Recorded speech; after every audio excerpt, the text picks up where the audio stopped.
The you that cannot be given away. Chapter E. We have always mistaken our identity. Hello everyone, today I want to talk about the ultimate question of identity. Who exactly are you? In the second volume of the Shurangama Sutra, there is a famous dialogue.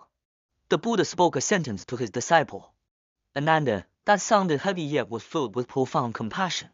He said, "You confused people are truly pitiable." Upon hearing the Buddha describe the vastness of the spiritual mind, Ananda could not help but weep. He said to the Buddha, "I have heard the most wonderful Dharma, and I now know of the profoundly bright, original mind that is perfect and eternally dwelling. But, world-honored one, as I listen to the Dharma and gaze upon you now, I am still using this clinging mind. I follow your voice with my ears and admire your solemnity with my eyes.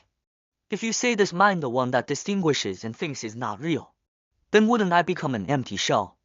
What would I have left to practice with?" This is not just an Ananda's doubt, it is the anxiety of every one of us. We often feel that if we do not think, feel emotions, or distinguish between good and bad, we cease to exist.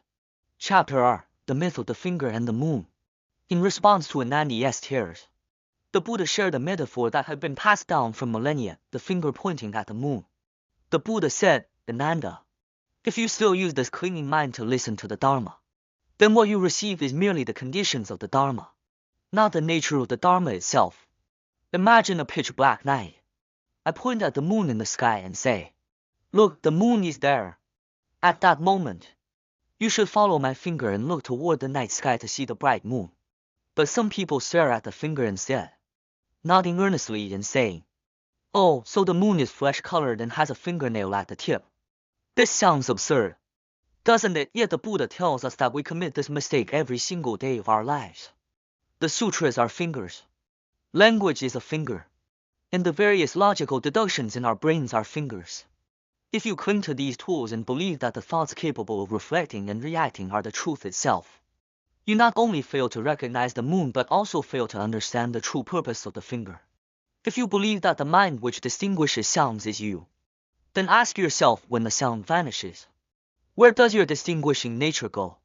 If there is no you without sound, then haven't you simply become an appendage of the sound?"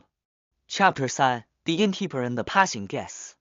To help us distinguish between the illusion and the spirit, the Buddha proposed the concept of the guest versus the host. Imagine walking into an inn. People come and go. Some guests stay for a night and leave as soon as dawn breaks. They are guests because they stop briefly and then leave, never staying permanently. But the innkeeper, the host, does not leave. He stays there constantly, watching the guests arrive and depart. Now, please look inward. Are the anger, anxiety, and the excitement in your mind, or even your understanding of this audio, the guests or the host? They all rise according to external circumstances. When the environment is pleasant, happiness comes to stay. When the environment is harsh, pain checks in. When the day breaks and the situation changes, these emotions and thoughts leave. If these are you, wouldn't your life be like a dilapidated inn that can never keep a permanent resident? The Buddha said that the real you should be like the innkeeper. Whether guests come or go, he is always there. That spirituality is immovable. It does not disappear just because the sound disappears. Chapter C. The second moon. After pressing the eye, Ananda became even more confused.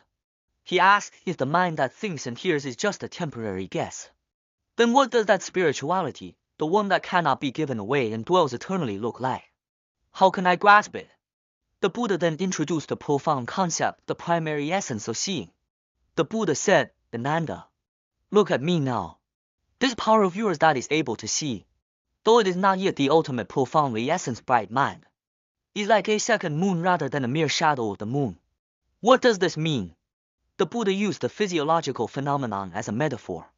When you gently press your eyeball with your finger, a single object in front of you appears as two overlapping images. Of these two images, which one is real and which is false? In reality, there is only one original object. It is only because your senses are being pressured by ignorance and attachment that a visual distortion is created. Our current sensory functions, our ability to see and hear, have been pressured by our attachments to create a distinguishing mind, the overlapping second moon. However, the source, the ability to see itself, still shines directly from the true moon, the spiritual mind.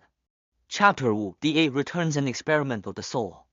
Next, the Buddha led Ananda through a breathtaking experiment of return in the lecture hall. This is the most brilliant part of the Shurangama Sutra, the 8 returns to discriminate the seeing. The Buddha said, Ananda, look at all the changing phenomena in this world. Let us try to return their energies to their respective sources.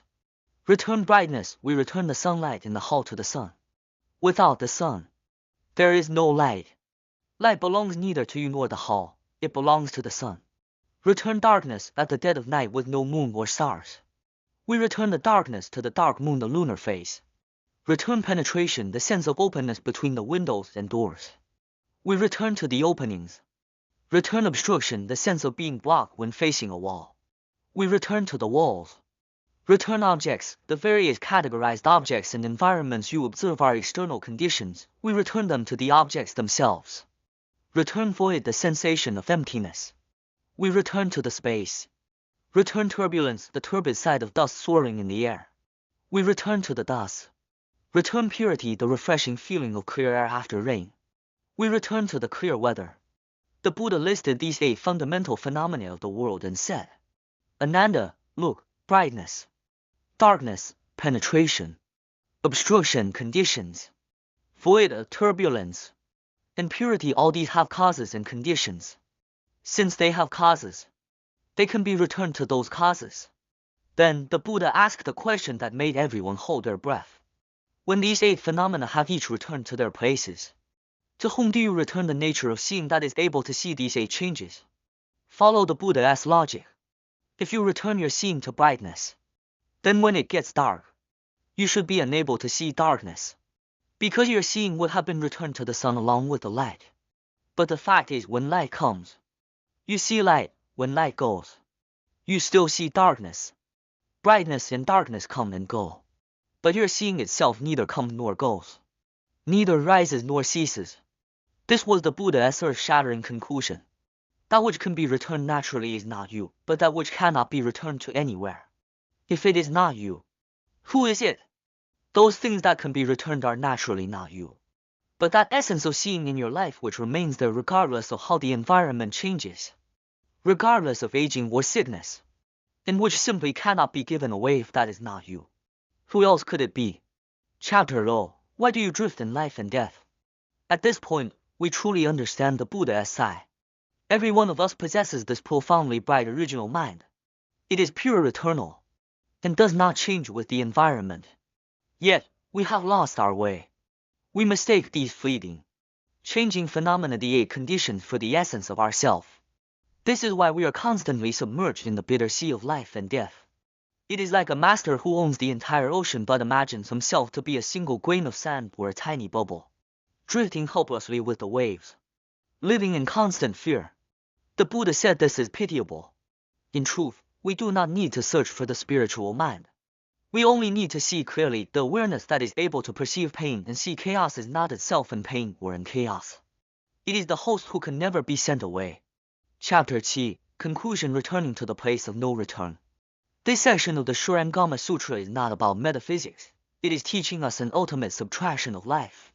Try applying this subtraction in your own life. Return your boss's scolding to the vibration of the air. Return the aging of your body to the passage of time. Return the stray thoughts in your heart to past habits. After returning all the guests that do not belong to you, take a look at that spiritual knowing, the one that is always present, neither increasing nor decreasing, and perfectly clear. That is your place of no return. This wisdom of the Shurangama Sutra is shared by the Buddha Practice Association of Australia. We hope every listener, in this noisy world, can recognize and realize that self which cannot be given away and is inherently pure.